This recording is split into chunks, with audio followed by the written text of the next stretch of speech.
The Galactic Council Hall was vast and cold, floating in the center of neutral space. Stars burned quietly beyond the tall glass walls. Dozens of alien leaders sat in high seats made of stone, metal, and light. Each one ruled an empire that had crushed worlds and erased species. To them, power was loud. Power was fear. At the very center stood a single human. Ambassador Elias Morgan did not wear armor. He did not raise his voice. He stood still, hands behind his back, wearing a simple dark uniform with no medals. His face showed no anger. No fear. Only calm. The council was already bored. Humans were new to the galactic stage. Weak. Divided. Slow. Their ships were smaller. Their weapons looked crude. Most races believed Earth survived only because no one had bothered to conquer it yet. The High Chancellor of the Veruan leaned forward. His voice echoed across the chamber. "Human," he said, "you asked for this meeting. Speak quickly." Elias nodded once. "Thank you, Chancellor," he said. His voice was steady. "I am here to deliver a warning from Earth." That word caused quiet laughter to ripple through the chamber. "A warning? From humans?" Elias continued, unfazed. "Humanity has observed your fleet movements near our borders. Your probes. Your attacks on our outer colonies." Several leaders shifted, annoyed but not concerned. "We ask that you stop," Elias said. "Not because we are weak. But because we are holding back." The laughter was louder now. A tall insect-like ruler clicked its mandibles. "Holding back," it mocked. "From what? From defeat?" Elias did not respond right away.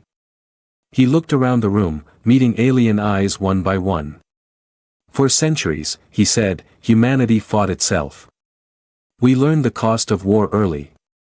We learned what happens when power is used without restraint." The Chancellor waved a claw. "This is irrelevant." "No," Elias said softly. "It is the reason you still exist."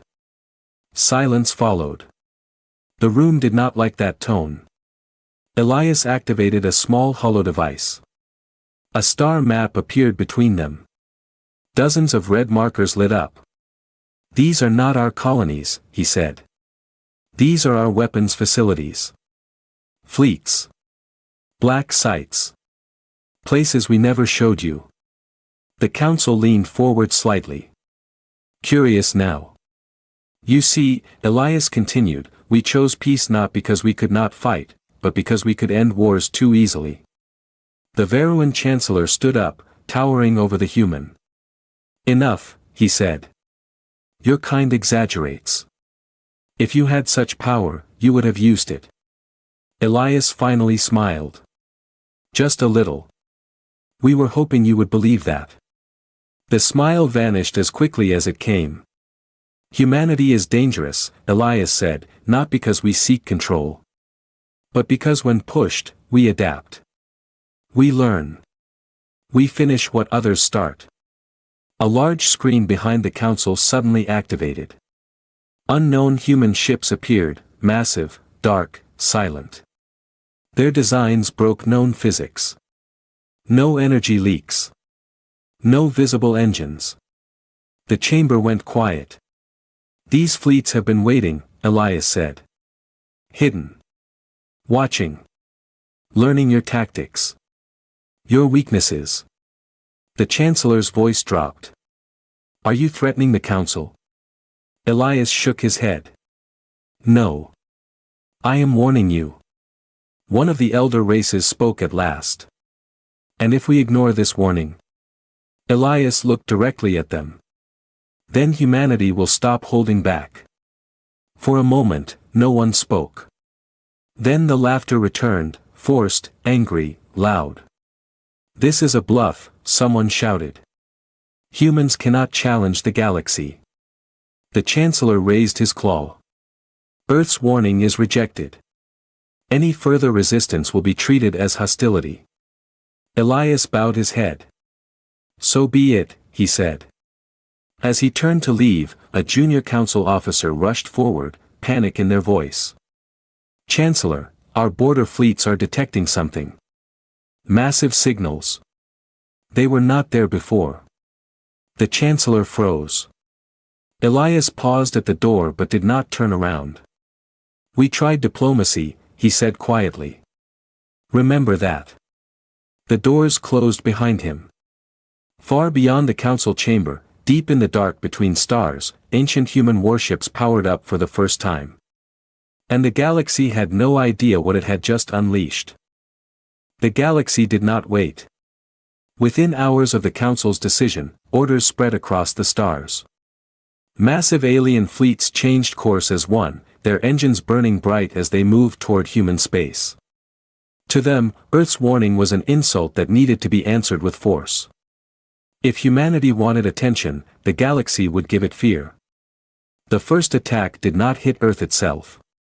It struck the outer colonies, small human worlds built on rock and ice, far from the blue planet. Mining stations vanished in silent flashes of light. Orbital cities broke apart, their pieces drifting into cold space. Communication arrays went dark one by one. Across human space, alarms began to ring. On Earth, in a deep command bunker far below the surface, large screens lit up with red symbols. Admirals, scientists, and generals stood in calm silence, watching the destruction unfold. No one shouted. No one panicked. Fleet Admiral Renata Cole folded her hands behind her back. They chose the edges first, she said. Just as predicted.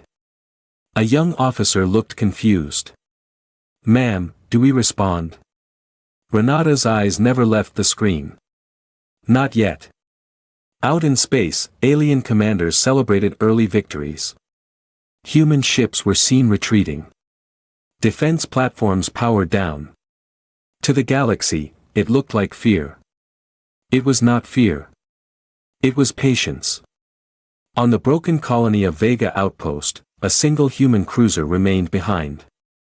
Its hull was damaged, engines leaking fire. Alien warships surrounded it, weapons charged.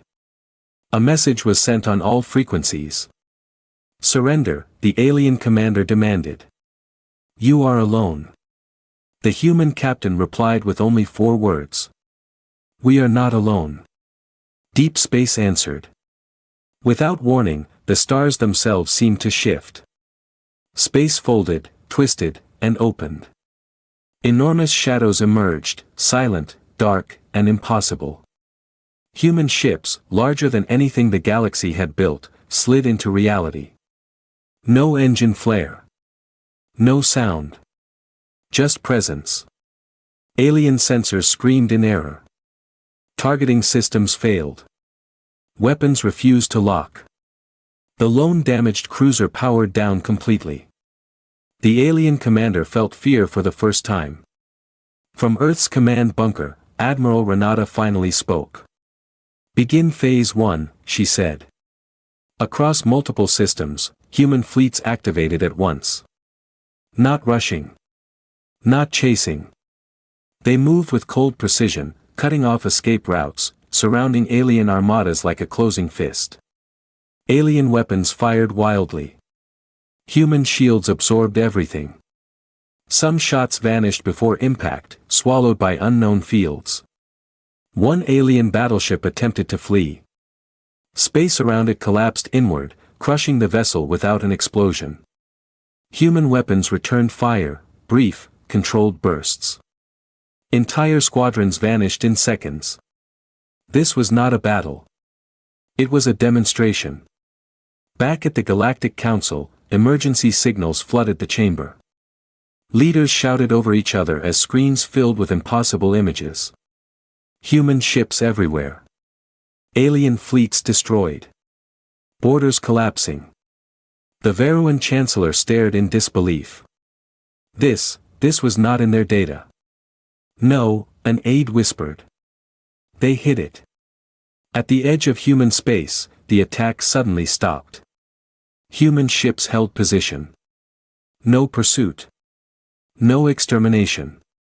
Then a message broadcast across every known channel. A human voice. Calm. Familiar.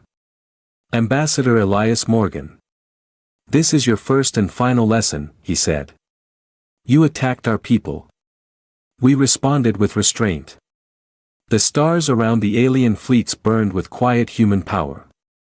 And this, Elias continued, is us still holding back. The transmission ended. In the silence that followed, the galaxy understood something far too late. The war had not begun. Humanity had merely opened its eyes.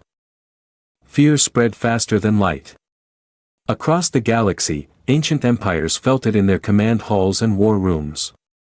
The first reports had sounded impossible. The second wave confirmed them. Human fleets were not only stronger, they were smarter, faster, and terrifyingly calm. In the ruins of the Vega system, alien survivors drifted among shattered hulls. Their weapons had failed.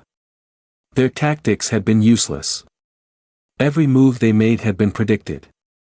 Human ships remained motionless, like hunters watching prey that already knew it was dead. On Earth, Admiral Renata Cole stood before a massive star map. New symbols appeared as human fleets activated from places no one knew existed, inside nebulae, behind dead stars, even within empty voids once thought unreachable. These aren't reinforcements, a strategist whispered. They were already there. Renata nodded. Humanity doesn't build for war, she said. We prepare for it. The Galactic Council tried to respond. Emergency alliances were formed. Old enemies stood side by side, desperate and afraid. Thousands of ships gathered into one enormous armada, the largest force the galaxy had ever seen. Their plan was simple. Overwhelm Earth. The combined fleet jumped into human space in a storm of light and energy. Their weapons powered up, filling the void with burning fire. They never fired. Space around them bent violently. Human structures emerged, massive rings, towers, and floating constructs older than the fleets attacking them. These were not ships.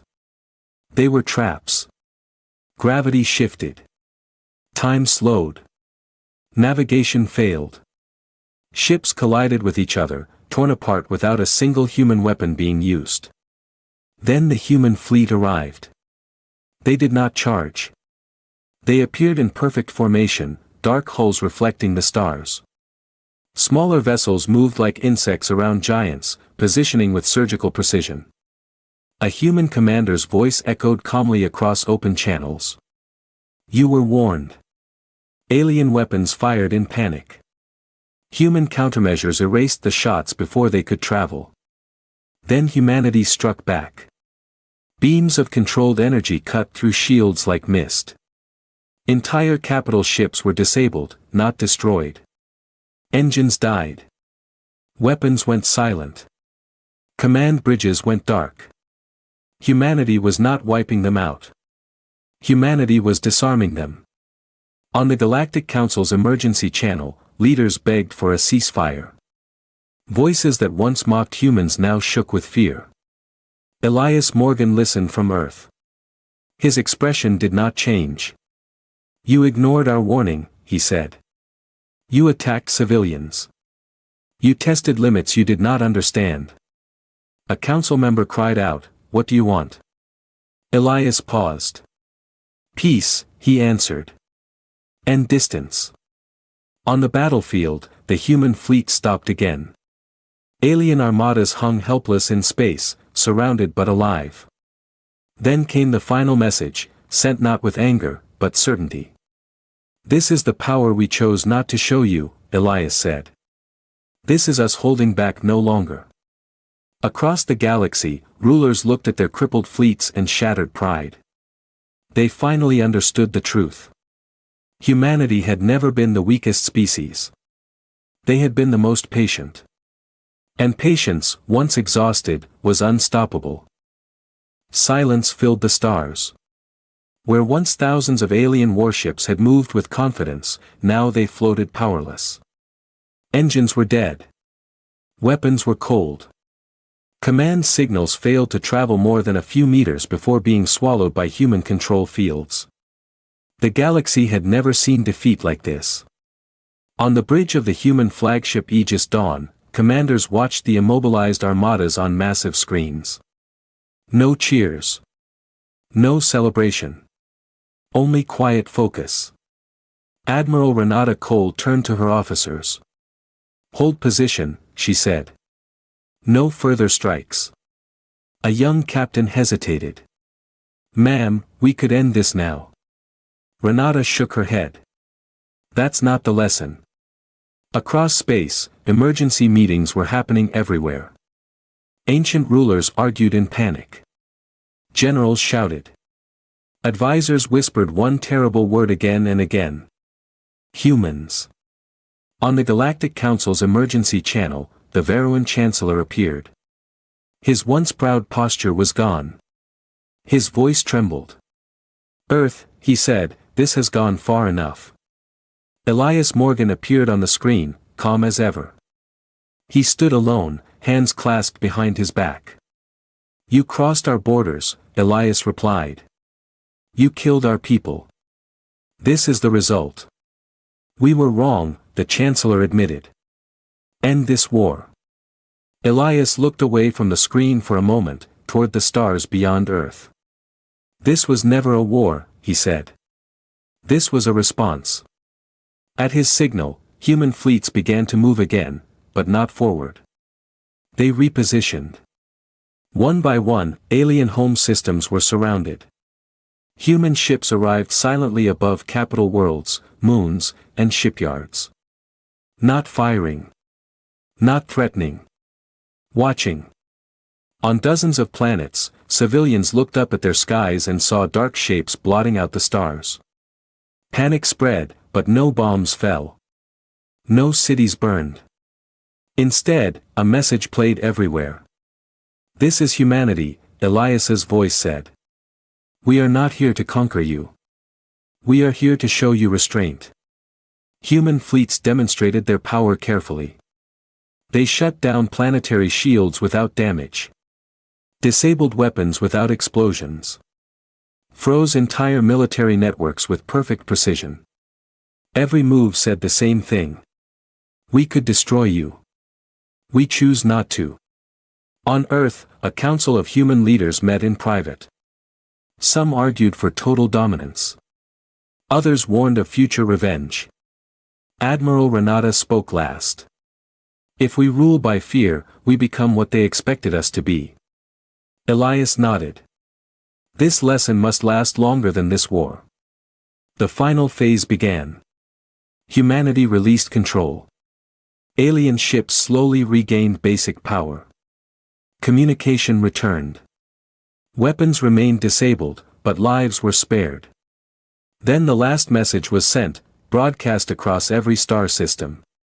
"You will remember this day," Elias said. "Not because of what we took from you, but because of what we didn't." Treaties were offered. Borders were redrawn. Human space was declared neutral and untouchable. Any violation would be answered, not with threats, but with certainty. One by one, alien leaders accepted. Some bowed. Some wept. Some simply stared in silence. On the Galactic Council Hall, the seats of the most powerful races sat empty. Their fleets were gone. Their authority broken. A new truth had replaced the old one. Humanity was not aggressive. Humanity was not weak. Humanity was dangerous only when ignored. As human fleets withdrew back into the dark, the galaxy watched them go with fear, and something new. Respect. The lesson was over. The memory would last forever. The war ended without a final battle. Across the galaxy, broken fleets limped home. Damaged empires fell silent, not from destruction, but from shock. For the first time in known history, the galaxy had faced power that did not need to conquer to win. Human fleets withdrew slowly, disappearing back into the dark places between stars. No victory parades followed. No grand speeches. Humanity returned to its worlds as it always had, quietly. But nothing was the same anymore. At the rebuilt Galactic Council Hall, the seats were filled once again. This time, the atmosphere was different. No laughter. No arrogance. Every leader understood what had almost been lost.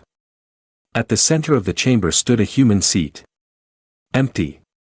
The Veruan Chancellor addressed the council, his voice steady but heavy.